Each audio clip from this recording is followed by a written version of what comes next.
you gave me an early version of your book, and I got to peruse that book. And what struck out to me was this specific statement. You said, by the time the average job candidate that's at 25 years old, who starts work, when they reach 65, they will have had changed their job every 4.2 years. So Correct. essentially, the average working professional will change jobs 10 times in their career. And I recently heard, it's unverified, but it's kind of hearsay, but I recently heard that even with millennials, it's even quicker. It's like every 1.8 years or something like that. No, that's Uh, absolutely correct. yeah. So, what does that tell you with what's happening in this dynamic of corporate America and changing of jobs every 4 years? So the 4.2-year number you quoted came from the Bureau of Labor Statistics, Mhm. and it's but it's a nationalized number. The number is shorter. The 1.8 years is actually about right. We're and is becoming more and more the norm. Um, it's really saying that there isn't. I hate to say loyalty is dead, but what I would say is interest is higher. The desire to go do new things is bigger. So it isn't about loyalty, it's about growth and about interest. And I think that's the new norm. So, you know, organizations have to be very prepared. And I think smart ones are doing that around the idea of how do I keep the people that are critical in our organization? How do I give them new growth opportunities?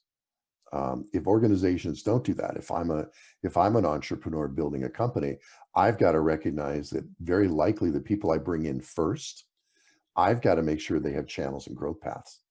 If I don't do that, I'm going to lose key people if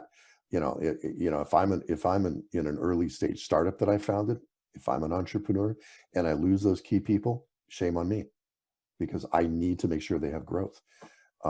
That's to me, that's one of the key takeaways, and I think particularly for your audience. Well, there's when I think about when you said the word loyalty, gone are the days of having a 30-year career in a company, Absolutely. and there was this stigma.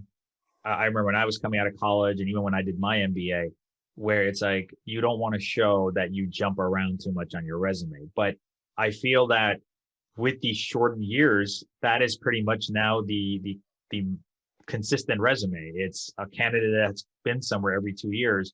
So have companies been conditioned to this, and now it's not necessarily they're expecting loyalty, but maybe they're looking at job candidates in a different way. They are, absolutely. It's not a stigma any longer. Yeah. In fact, if you've been somewhere 3 or 4 years, there's almost a question, Mm.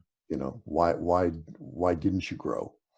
Um, I don't want to create anybody hearing this to think, "Oh my gosh, I've been there 3 years. I'm now failing." No, it's not the case. But you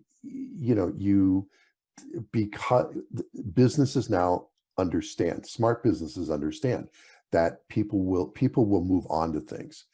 And the really smart businesses plan that growth for the people so that they move on within the organization. That's to me the key. I've seen people and I've worked with people and people as well that have stayed within an organization for maybe a decade, but have held 5 different roles. Mhm. I'm fine with that. As a recruiter, I'm great with that because what it's telling me is this is a person that really wants to contribute, wants to do a lot of good things, wants to grow. And this organization was smart enough to be able to provide that.